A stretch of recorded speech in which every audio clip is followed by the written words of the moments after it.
Die skep en handhawing van 'n sterk organisatoriese kultuur vereis doelbewuste pogings van die leierskap en werknemers.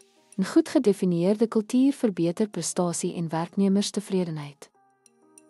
Duidelik definiering van organisatoriese waardes en missie verseker ooreenstemming tussen werknemers.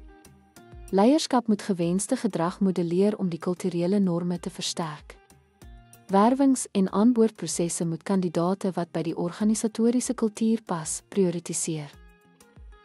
Deurlopende opleiding en kommunikasie help om kulturele waardes te versterk en aan te pas.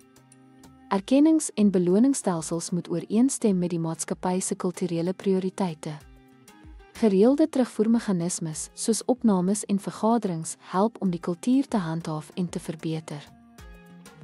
'n Sterk en volhoubare organisasiekultuur vereis aktiewe deelname van leiers en werknemers. Deurlopende versterking en aanpasbaarheid verseker langtermyn kulturele sukses.